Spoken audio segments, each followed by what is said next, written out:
Kita berjumpa lagi di Sportcast Nusantara TV. Bung Roni Pangemana, selamat malam. Selamat malam. Apa kabar? Baik. Ya. Saya dengar udah dari sini di studio udah jam 4 ya? Iya, dari. Berarti persiapannya matang ini. Ya. Persiapan matang ini. Tamu kita bukan orang baru ini, Bung Ropa. Bungkus. 5 kali kok ini. Saya baru sekali ini. Tunggu loh, ini pemirsa dan juga kita harus tahu bahwa kemarin ulang tahun Bungkus. Oh ya, terima kasih. Pengamat sepak bola Bungkus. Nah ini berulang tahun, kita berikan selamat Bung. Terima kasih, Om.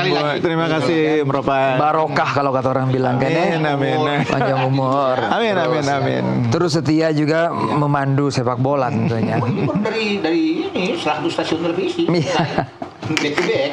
Itu sampai ngebut itu supaya nyampe di sini.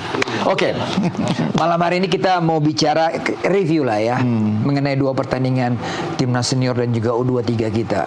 Ini ya kado ulang tahun yang mungkin tidak terlalu bagus ya buat Bungkus ya. Karena Bungkus yang memandu pertandingan U23 kan saya perhatikan gitu kan. Betul.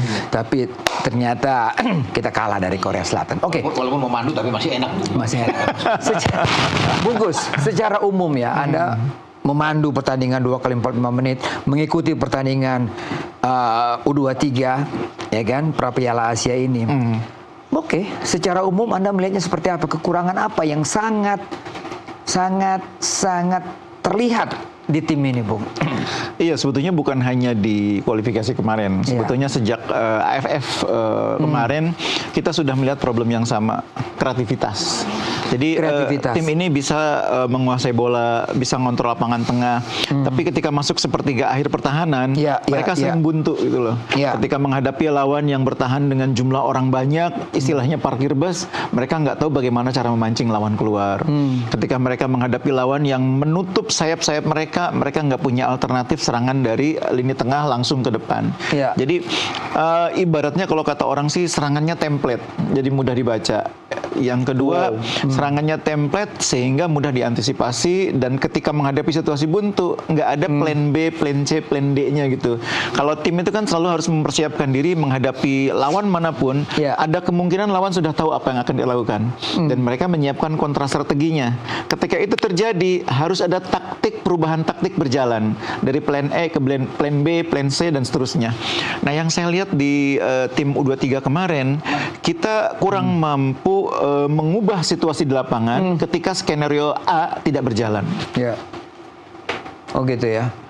Tapi Bungkus yakin pada waktu sebelum memandu itu, kita bisa menang? Terus terang enggak, waktu lawan Korea enggak. Waktu lawan Korea itu saya memang melihat di pertandingan sebelumnya kan ada lawan Makau, lawan Laos. Saya sudah melihat bahwa ada kecenderungan tim ini ketika menghadapi lawan yang bertahan seperti Laos di laga pertama itu kan kesulitan. Mereka seperti bingung.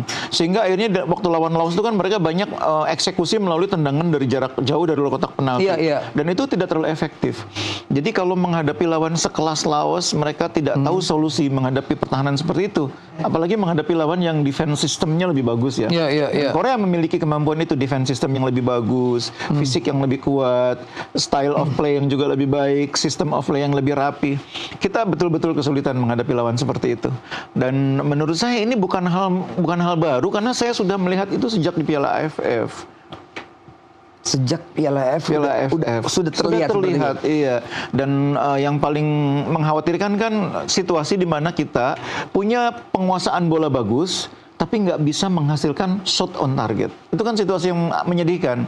Waktu babak pertama kita penguasaan bola unggul 55% berbanding 45%. Ketika melawan Korea. Babak pertama kita unggul, tapi kita nggak bisa menciptakan shot on goal. Ada beberapa peluang, tapi tidak ada yang shot on goal ya. Oki punya peluang. Iya, jadi persoalan kreativitas itulah yang membuat tim ini ketika menghadapi lawan yang defense-nya bagus, nggak bisa membongkar. Lawan bahkan dengan sistem pertahanan yang tidak terlalu bagus, seperti Laos, yang lebih banyak strateginya menumpuk pemain, parkir bus, tetap juga kita nggak bisa bongkar. Nah, itu saya pikir problem sepertiga akhir itu adalah persoalan yang harusnya dipecahkan dengan berbagai kombinasi. Nah, kombinasi nggak kelihatan. Jadi kalau ibaratnya kalau sepak bola gini, serangan dari sayap buntu kita main dari tengah buntu kita main long range shooting, kita main dengan bola-bola direct dari belakang nggak mempan, kita pancing mereka keluar. Kan harus banyak skenario-nya itu. Nah itu tidak terlihat kemarin, tidak muncul minimal. Kreativitas, pasti Bung Ropan sepakat dengan itu. Sangat sepakat.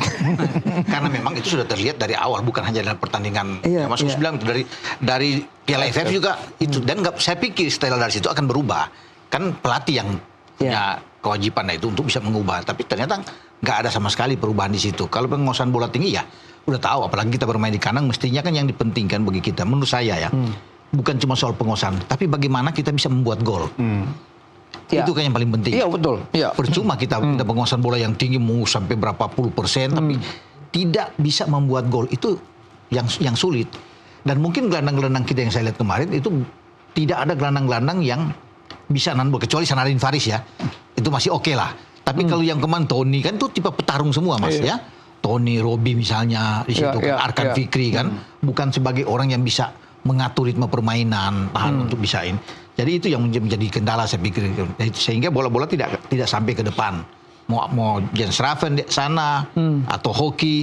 Mungkin ada kalau waktu main lawan Laos saya lihat yang agak lebih oke bermain ya Rafael Struijk yang banyak masuk, yang lebih berani masuk. Tapi setelah itu kan agak menurun memang kelihatan. Justru lawan Korea, hoki agak enak tuh ketika diberikan kesempatan 2 kali di starting dia bermain lebih oke, tapi tetap memang kesulitan. Karena Mas bilang tadi memang tidak ada shot on target. Nah, itu yang membuat, karena memang nggak ada ruang sama sekali buat pemain-pemain kita.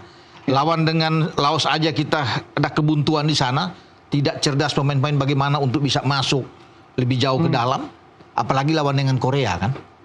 Lawan Korea kemarin itu memang kelihatan. Kalau dari segi kualitas memang Korea masih di atas kita Mas ya. Itu harus diakui. Coach Dieras mengatakan bahwa memang persiapannya sangat pendek. Ya kan? Sangat tidak ada uji coba juga. Iya, begini. Harus dibedakan antara tim nasional U23 dengan timnas U20 dan 17. Kalau jenjang tim nasional kan 17, 20, 23 senior. Nah, 23 dan senior itu adalah timnas yang diisi pemain-pemain yang sudah ikut kompetisi liga. Kalau 20-17 umumnya belum berkompetisi secara reguler, apalagi di Indonesia nggak ada kompetisi yang bagus di usia muda. Nah karena itu kalau untuk timnas U17, U20, saya setuju memang harus TC, karena mereka nggak punya kompetisi. Jadi pelatih kalau nggak ada kompetisi kan susah untuk membentuk permainan. Pelatih juga tidak tahu betul kemampuan pemain karena nggak ada ajang untuk melihatnya. Tapi kalau U23, pemain-pemain ini rata-rata sudah main di liga. Arkan pemain utama di Arema. Kakang pemain utama di Persib di posisi bek kanan. Ferrari main di Bayangkara. Ini pemain-pemain yang sudah main di liga.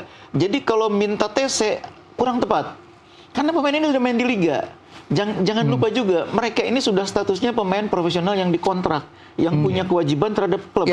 Digaji oleh klub, mereka harus berkontribusi pada klub.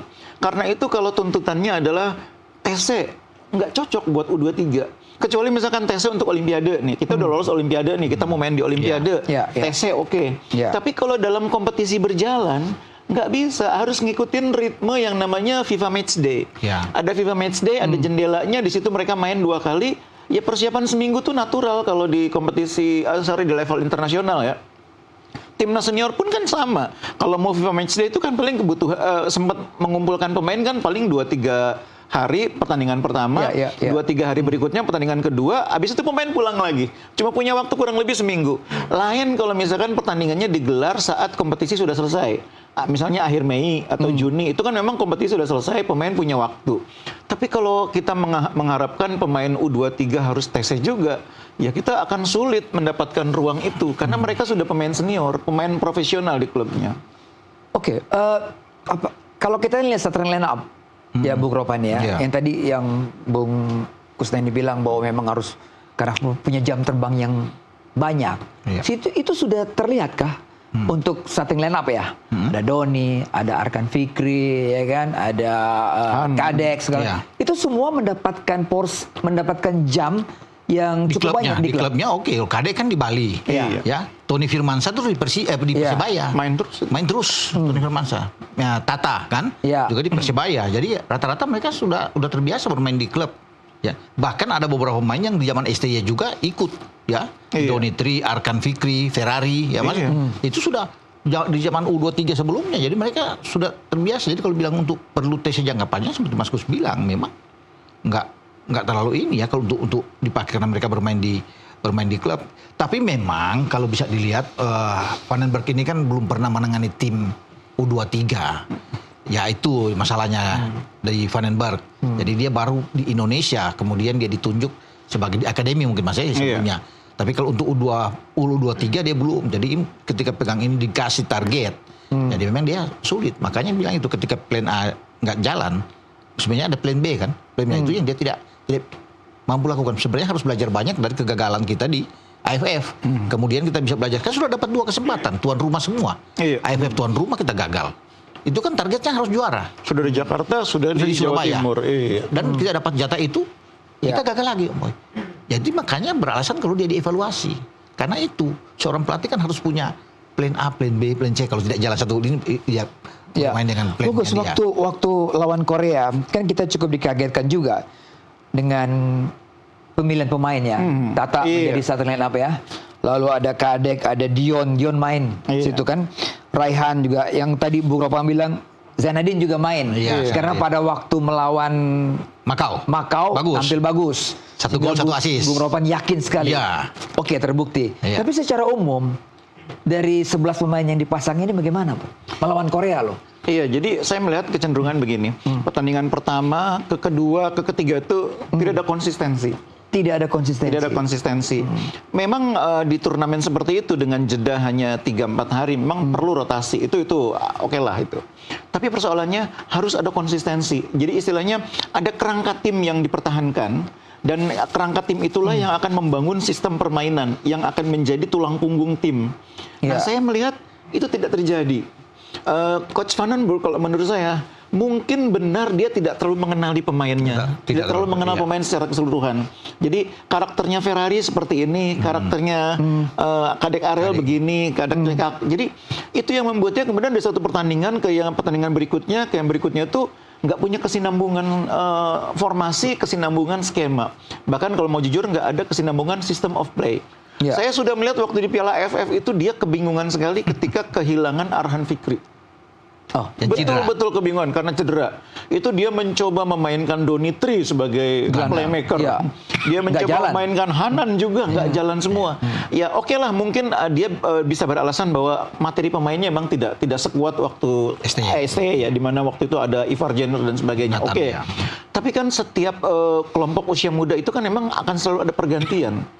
Usia muda itu nggak beda dengan senior. Kalau senior itu sekarang dengan 3-4 tahun lalu mungkin bisa sama. Tapi kalau kelompok umur pasti akan berubah terus. Karena pemain bertambah umurnya keluar dari kelompok usia itu. Jadi sebetulnya nggak bisa mengandalkan argumen bahwa pemainnya berbeda. Harus berbeda memang setiap saat. Nah, Thailand Korea yang sekarang pun berbeda dengan Korea yang 2 tahun yang lalu. Jadi memang berubah setiap saat.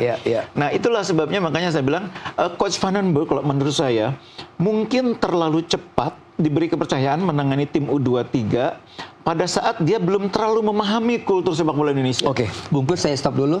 Bung Ropan, kita break dulu ya. Kita akan kembali setelah pariwara berikut ini. Tetaplah di Sportcast Nusantara TV.